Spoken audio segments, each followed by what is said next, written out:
Já faz um bom tempo que eu não utilizo um HD externo no meu dia a dia. Normalmente ele era comum por conta de ser um dispositivo relativamente compacto com um grande espaço de armazenamento, mas ainda era um HD convencional. Se você derrubava no chão pode danificar, como já aconteceu comigo. E aí tinha pessoas que recorriam a pendrives, que aí você tinha um espaço menor, ficava no bolso, era um pouquinho mais difícil de cair.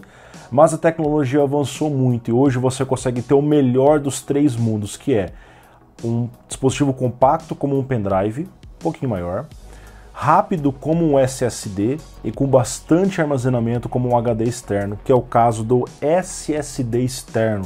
Não é novidade no mercado, já existe há um certo tempo, mas os dispositivos têm ficado melhores.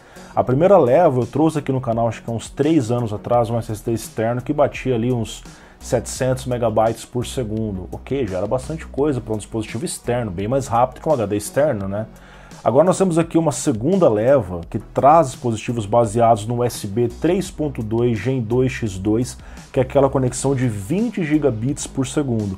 Esse SSD externo que vocês estão vendo é capaz de oferecer 2000 megabytes por segundo e está disponível até 2 terabytes de armazenamento, bem interessante. Esse aqui é o Quotium X1 Max, ele vende no AliExpress, uma marca que já tem um tempo no mercado. Já trouxe reviews de Quotium aqui no canal, do dispositivo Gen 4, do dispositivo Gen 3 deles também, tá? E esse daqui, assim como outros da Quotium, tem uma vantagem bem interessante, porque quando a gente fala de SSD externo, ainda mais um tamanho desse aqui, ainda mais USB 3.2 Gen 2X2, tá? Que nome doido, né, cara? O preço costuma ser muito alto no Brasil, mas esse daqui, ele tem um preço interessante no AliExpress. Pô, Lucas, mas e os impostos, cara? E os 92%? Não vai ter, porque tá com estoque local. Quando você compra, dá pra você selecionar lá, colocar para receber via Correios, e você consegue ainda parcelar em 12 vezes sem juros, que é um bom diferencial. Então, já no Brasil, sem impostos, parece interessante. Mas aí, será que a performance disso aqui é consistente mesmo? E a temperatura, cara, parece muito pequena, hein? A gente vai avaliar no vídeo de hoje. É importante destacar, pessoal, que isso daqui não é apenas uma case da Quotium, uma parte protetora aqui, e um dispositivo SSD NVMe convencional aqui dentro. Não, isso daqui é um PCB customizado junto com o controlador da Silicon Motion, o SM2320XT. Já existe há alguns anos no mercado, já tem vários reviews dele ao longo do mundo. Basicamente é um PCB com USB-C já soldado e uma controladora que consegue lidar com o USB-C sem um chip intermediário, que acaba trazendo um certo delay. Então aqui você tem um dispositivo que ele é feito pensando justamente ser utilizado no USB-C. Isso ajuda na questão de compatibilidade, performance, estabilidade principalmente, é um detalhe bem interessante, e até na redução dos custos, porque quando você tem, às vezes, aqueles adaptadores, muitas vezes tem esse chip USB para NVMe e acaba aumentando um pouquinho o custo da case, tá? E aqui você tem as vantagens, ele, apesar de ser um SSD externo, extremamente compacto, conforme vocês podem observar aqui, vem numa case de metal. Isso atua como dissipador para os próprios componentes, o controlador e as NANDs que estão aqui dentro, tá? E tem uma capinha de borracha extra que você pode estar removendo caso você queira, né? Mas basicamente você vai ter uma proteção contra quedas, tá? Afinal, em relação ao HD externo, não tem partes móveis, então você tem uma proteção bem interessante aqui. Ele inclusive tem uma proteção extra contra poeiras e resistente a respingos, tá? Você não pode mergulhar isso aqui na água, mas contra respingos existe uma resistência porque ele é todo lacrado, só a parte do USB-C que obviamente é aberta. Tudo isso tendo apenas cerca de 1 centímetro de espessura, com a capinha, claro, fica um pouquinho maior, mas parece um smartphone no seu bolso, só que bem menor, com as dimensões inferiores, menores do que um cartão de crédito, e pesando só 57 gramas. Então é muito fácil para você transportar no seu dia a dia, para quem precisa eventualmente trafegar dados entre vários dispositivos e prefere fazer isso de uma forma bem simples, tá? Falar um pouquinho sobre as especificações, pessoal. Nós temos aqui então as capacidades começando com 512 GB até 2 TB. A versão de 512 não está no Brasil, então ela acaba ficando inviável por conta do imposto. Agora de 1 TB e 2 TB estão no Brasil. Eu não consegui encontrar a capacidade de TBW dele na página do fabricante, tá? Porque depende da NAND. Pela minha experiência, foram usadas boas NANDs aqui, provavelmente da Micron TLC, por conta da performance sustentada que vocês vão ver daqui a pouquinho, que é muito boa.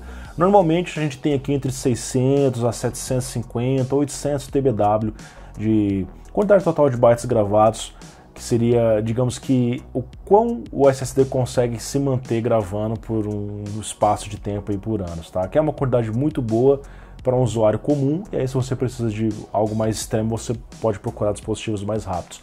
Performance então, pessoal, até 2.000 MB por segundo de leitura, 1.700 de gravação sequencial, que é o próximo do que o USB 3.2 X2 20 GB consegue te oferecer, tá? Mas vamos direto para os testes, cara. O quão rápido é esse Quotium na prática? Eu vou colocar ele e começar a encher até 1 TB. Quanto tempo leva para isso acontecer? Qual é a performance prática? Na prática, ele tem ali uma porção de SLC cache bem pequena. Você vê que ele até por volta dos 26 GB de armazenamento, ele consegue gravar no seu máximo potencial por volta dos 1770, depois ele cai absurdamente para menos de 1.000 MB. Porém, ele se mantém assim por todo o tempo. Então ele enche o SSD em apenas 20 minutos. Para vocês terem ideia, eu testo vários SSDs aqui no canal, os melhores Gen 5 enchem em 14 minutos. Gen 5, tá? Aqueles de mais de 10.000 MB por segundo. Então você vê que mantendo uma velocidade constante de mais de 800 MB por segundo, ele está bem interessante. Até só um detalhe importante, como é que funciona isso, cara? Você vê que ele cai depois de um tempo porque ele é reprogramado como SLC. Mas imagina assim, eu gravei ali os 26 GB, eu cheguei no limite do SLC cache dele, certo? Aí eu deixei ele descansar, daqui a pouquinho eu vou e gravo de novo. Ele volta a gravar na velocidade máxima, porque isso aqui é um teste constante, entendeu? Agora se eu gravo um pouquinho, gravo um pouquinho, gravo um pouquinho, ele continua sempre na velocidade bem alta, vai cair eventualmente algum tempo e depois ele automaticamente se recupera.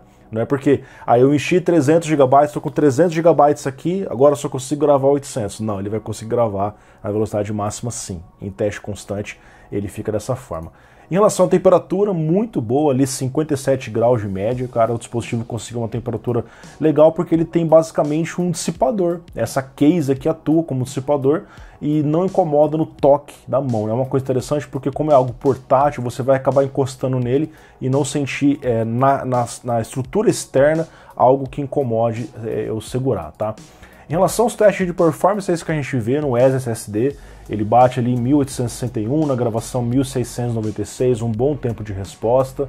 No Ato Disk Benchmark, ele está lá beirando os 2 GB de leitura e 1700 de 1.7 GB por segundo de gravação, bem consistente, sem nenhum thermal throttling. E no Crystal Disk Mark ele bate a performance rotulada, até um pouquinho acima, 2025 MB por segundo de leitura, 1808 de gravação sequencial, tá? E é importante que você se atente ao fato de essa performance só é obtida com uma conexão USB 3.2 2x2 de 20 GB, são vistos apenas em placas-mãe mais modernas e alguns notebooks high-end, tá? Se você coloca numa USB comum, daquelas USB 3. chamada antigamente 3.0, aquelas conexões azul, né? Que você tem ali 5 GB por segundo, você vai limitar a performance do SSD, ou aquelas conexões de 10 GB são um pouco mais rápidas, tá? Então a performance vai cair proporcionalmente a isso, tá? Em relação à questão da case, Lucas, não seria melhor pegar uma case externa e colocar um SSD? É uma possibilidade, mas cases capazes de entregar USB 3.2 2x2 de 20 GB são um pouco mais caras. Se você faz o custo da case mais o SSD, vai acabar ficando até um pouco mais caro que isso. Aí é uma questão de você avaliar. E como você tem essa limitação do USB, né? Lucas, por que eu não coloco um Gen 5 aqui? Justamente porque a interface USB não vai lidar com um dispositivo que bate, cara, 14.000 MB por segundo. Não tem USB para isso ainda. Então você é limitado a colocar SSDs um pouco mais lentos. A vantagem disso aqui é que ele já vem pronto e com um PCB feito sob medida para esse tipo de recurso, tá? Sinceramente eu achei um dispositivo bem interessante, tá? E agora no aniversário do AliExpress ele deve ficar até mais barato. O preço atual Você tem aqui 1 TB saindo por 395 sem impostos, né? Não vai ter imposto que está no Brasil, e 2 TB por 665. No aniversário do AliExpress vai ter descontos progressivos, cupons, deve aparecer ali, acredito eu, por volta dos R$300 a versão de 1 TB, que é o que você paga num HD externo aqui. Só que olha o tamanho e olha a performance, fora que é bem menos suscetível a danos em quedas do que um HD. O HD cai no chão em funcionamento, cara, já era. Isso daqui ele ainda tem a vantagem de não ter partes móveis, então realmente bem interessante, tá? Bom, e aí, portabilidade é isso. Se você precisa de portabilidade e alta performance, o Cotion foi uma opção bem interessante, gostei da performance dele e tem a minha recomendação aqui no canal. Outro detalhe, 12 vezes sem juros no AliExpress também ajuda bastante. Só se recorde de, se for comprar, tá? Selecione a opção para frete via Correios Brasil, senão ele vem da China. Dá para você comprar das duas formas. Então tem que selecionar lá via Correios, quando você vai na tela final não tem imposto e vai chegar, como chegou para mim, muito rápido. Vou colocar o rastreio na tela, já faz algum tempo que eu tô com ele aqui. Muito obrigado, um grande abraço e não se esqueça, aniversário do AliExpress começa no dia 18, então fiquem atentos, 18 de março, grupo de promoções do canal, estaremos publicando as principais promoções. Valeu, até mais, tchau, tchau.